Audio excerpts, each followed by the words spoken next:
There's always been a big problem with homelessness around the world and in America especially.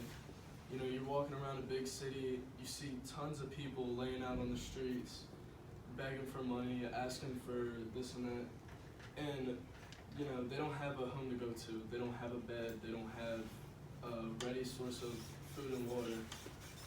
Um, and now people are starting to worry about a lot of assault is happening to homeless people, a lot of murders have been spraying across America, and we just want to try to give them something to help them survive.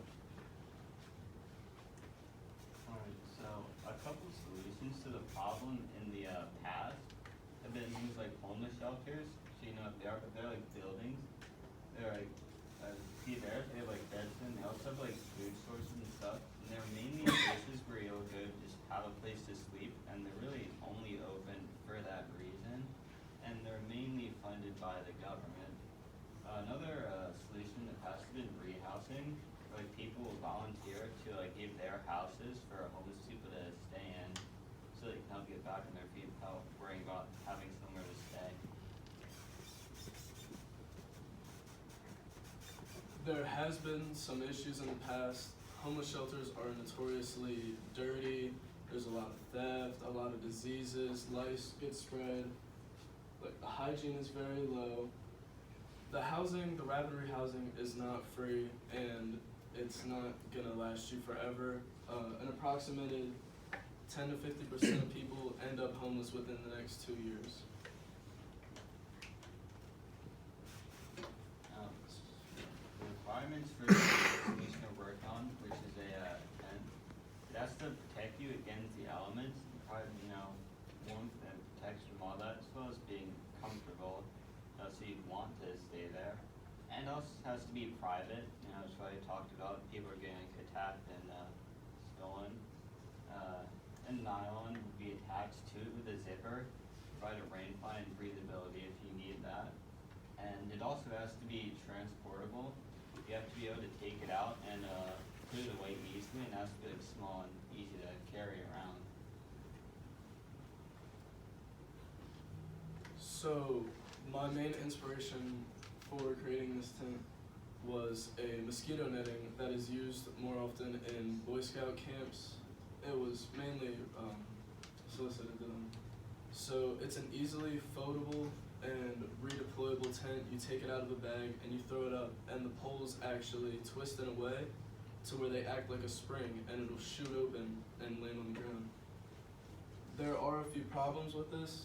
Obviously, it doesn't come with nylon attached. It doesn't have a tarp bottom. So we decided to innovate this, attach a tarp bottom. We were going to attach nylon with zippers all around the body of the mosquito netting. And we were also going to include a Mylar blanket to keep people warm and radiate their body heat off of it. Now, things that the solution would be effective with in different weather conditions. In the heat, nylon could be like unzipped and removed for like more breathability and wind coming through, and the mesh will protect against the bugs out of the outlet and other outside conditions. When it's in the cold, the nylon can be draped to cover the mesh, allowing minimal air to go into the tent so it'll stay warm and insulated. And then there's also a space blanket with it. Like if it comes to that, you can wrap yourself up in it if it's too cold. In rainy conditions, as I already said, the nylon can be kept on or taken off to protect against the rain coming down, and the bottom will prevent it from coming up from under you. And like uncertain weather conditions, like sudden raining and things like that, nylon is like right outside the tent. You can easily take it off, on and off, just in case. And the tent's also like easily deployable. So if you have to move somewhere in case like a flood or something, you can easily pack everything up and move. Are there any questions? Where's Mickey? He's not stealing your question. All right, I'll ask my question.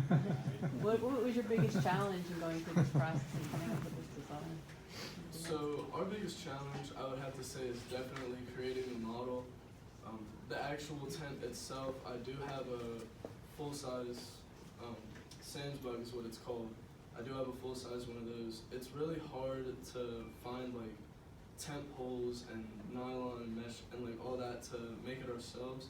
So we did put together a little model, but it doesn't fold up like the actual thing, and it doesn't really show all the actual like functionality of it. Mm-hmm. Yeah, sometimes pulling together the prototype is very difficult. Yeah. What does the cost of one of these look like? So the actual mosquito netting gets sold online.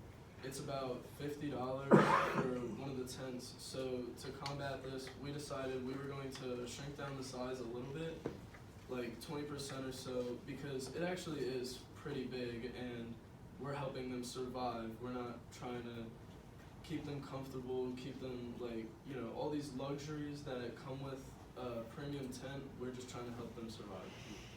So we had added nylon. It's about, I think, $20 for a few yards, and this would be something that we presented to the government or to someone like a large organization that is trying to end homelessness. We would present it to them for funding so that they can mass produce these and give them out to the homeless as needed. How would you collapse it, and is there a chance that wind could make it collapse on itself? Is there a lock to keep it open? So, like I said, the tent poles fold up in a way to where it springs back open. The way you actually fold it up, I can't show you on this one because it doesn't fold, but there's two poles holding this part up at the top, and it doesn't collapse, it doesn't have a lock, it just springs open into tent poles, and you fold it inside, like, so you fold it this way, you fold it long ways, and then you fold the corner down and you fold it again, and you kind of make it into a circle. Like if you ever played with one of those frisbees where you like fold it up and then you take it out and it pop open, like one of those. Yeah. When you twist it in a certain way, it actually becomes flat and like a small disc. Like a windshield. And easily fits in a backpack. Any other questions? All right, let's give him a hand. Good.